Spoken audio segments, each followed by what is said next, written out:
welcome to Drive and Chat with me. Okay, so let's talk about some chat stuff. One, I've been very irritated. I am on a GLP-1. I might be getting off of it soon because I'm one of the people where my body is just laughing at it. At first, it started working.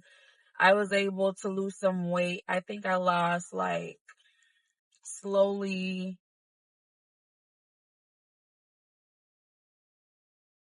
20 pounds.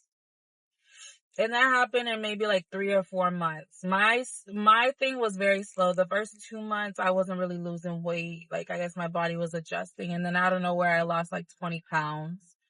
And then I just plateaued, y'all. I plateaued. My body just would not give. I gave it 3 to 4 months and I'm still at the same weight. I'm not trying to maintain. I'm trying to lose. And I keep on, they keep on trying to adjust, my dosage and even the concentration of my medication, trying to see if they keep on adding, vitamin B and other things to try to see what they can do. But I think what it is just my dad told me that too, because he got in a GLP-1 for a week or two, and he was like, listen, my body laughed at it.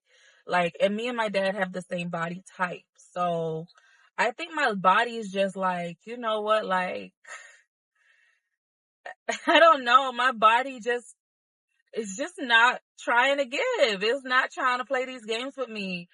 And even though I want to be a little skinty girl, I guess my body just want to be a little thickums. It just wants to be a big girl, big girl. So I'm irritated. And just know I'm being very honest with y'all. For some people that are thinking about doing GLP-1s, that it's not going to be like this easy fix, because it wasn't that for me. I think I started taking it around July or June. Yeah, I think I thought it was going to be just a little 3-month process, and then I'll get off of it and continue to lose weight. And I had a goal of how much I wanted to lose weight before I got off of it. And I have not hit that. I have not hit that goal. Obviously that makes 6 months, over 6 months on GLP-1 now. And I only have 20 pounds to show for it, y'all. And y'all might be like, well, what are you eating? I eat very healthy. I also work out a lot. I work out 5 times a week. And if I show you my body, you'll be able to see how tight and dense my body is. People always can tell that I work out. I have an athletic build. It's just my body just is very, very, very tough. But that's another thing about GLP-1s. Because before I got on GLP-1, that was my struggle. I worked out a lot. I ate right. And it was very hard for me to lose weight. It was just really hard. So you got to remember, the same struggles that you're having in normality, normally, you're not going to take away those struggles just by getting on GLP-1. I will say GLP-1 did help me because, like I said, I've always struggled. I've been struggling for years. I've always been very athletic. I've always ate very healthy or pretty healthy. And my body has always fought me. It's always been a struggle for me. So I'm still seeing that same struggle, just in a different font. And it is what it is. I don't know. A part of me is okay, just get off of it. And then a part of me is no, this is the same struggle, just in a different font. So yeah, you just got to keep on going at it. And if you get off of it, it's just going to just be just as hard as before. So you just got to adjust and continue to fight with your body while you're on it. I don't know. It's a very, very, very, very interesting thing, y'all. It's tough. What else? Okay, so we talked about Valentine's Day. Valentine's Day was fine. Valentine's Day was cute. Valentine's Day, I really had to sit with myself and have a real deep conversation with myself, because I had 2 major prospects to go to Valentine's with, but they both asked me on the 13th. And I really felt what? One of them, we met on social media. We've never met in person before. And I just felt okay, he wants to meet me on Valentine's Day for the first time ever. The second one, it was kind of similar. Like we have talked over the phone and stuff like that. And it's not like brand new or nothing. Like we've always talked about going on dates. It's just this person is very busy. And I know when I say busy, you might be like, oh, if he wanted to, he can. Yes, I know, y'all. But it's also on me too, because the times where he could, I'm like, well, I have this plan with the girls. I have this. I also am a very social butterfly this year and last year. I don't know where that came from. I used to be so like boring and never have nothing to do. Now I'm always doing a million things, and everybody's like, how do you find this time to do this, or how are you even doing this? And I'm like, listen, I don't even know. I don't even have the answers for you. I just do what I do. So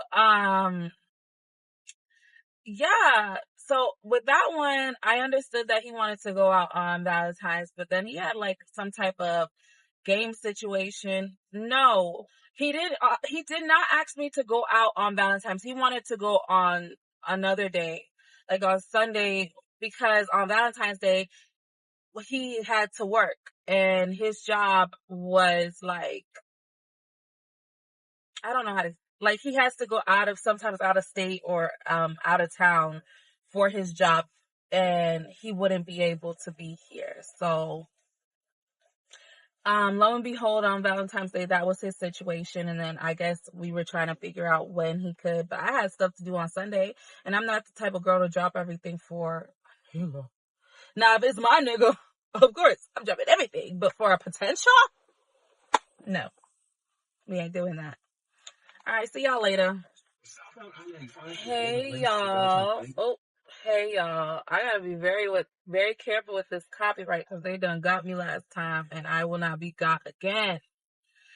So, good morning. Welcome to Drive and Chat with me. Oh my gosh, what's wrong with my laugh? Okay, so what are we talking about? Okay, first of all, let's go back to Valentine's Day, because I was talking about this feeling that I was feeling with a lot of my friends that were girls that were single. And we were talking about how we were good all day on Valentine's Day, but for some reason on the 15th, especially in the morning side, it hit us. It was like we were able to be okay, and then for some reason out of nowhere on the 15th in that morning, baby, like whatever, I don't know what that's called, but it was like a after the fact type of sadness or whatever. But it's okay. It's okay. I'm good now, but it was looking a little rocky. It was for a little bit. And then I had to sit with myself and be like, girl, you had people who asked you out. You got your freaking flowers from the people that you do love. You weren't in love with nobody, so you did not feel like sitting and just taking people's money, and just for the fact that you could say that we went on out on Valentine's Day. You weren't willing to do that because you felt like, by the way, here's my nails. All right, because you weren't willing to do that because you felt like, I'm not that desperate. Because that's honestly how I was feeling. Like, I don't want to sit across from somebody or just sit at dinner with somebody or make somebody feel like they could post me today. And we were really not even effing with each other. I don't even know if I like you. Like, but yeah, I'm gonna do it because it's Valentine's Day. Oh no, I have never ever been that desperate, and that's why that's why I'm single. I'm not like desperate, but I think on a day like Valentine's Day, it could make you feel a little. It could make you feel like you want to get a little desperate. And baby, I had to fight them demons and say, it's certainly not. No. But like, it's so interesting because the people in my speech department, they're all like, Raina, you'll watch in 6 months, you'll be just like us. You'll be in a relationship and about thinking about marriage and all that other stuff. And I'm like, you know what? I could feel that. I could see that happening, because it's like when you're in close quarters with people who are all married and all have children and all that other stuff, it gives you such a different perspective. It makes you actually want to settle down. what's the thing, like birds of a feather stick together. And I feel like me being surrounded with people who live a certain life will automatically, probably more than likely rub off on me. So I wouldn't be shocked, y'all. I wouldn't be shocked if y'all see me in a couple of months in a relationship, settled down. Like, I don't think I'm gonna be settled down boring. I'm definitely gonna be outside with my man.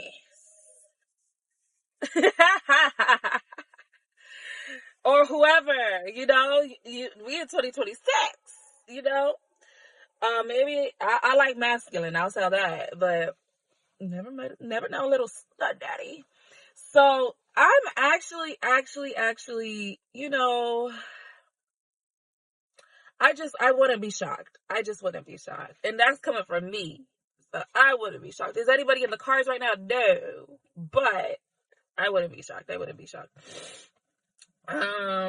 Yeah, I think that's it for today. I don't have anything else to chat about. Okay.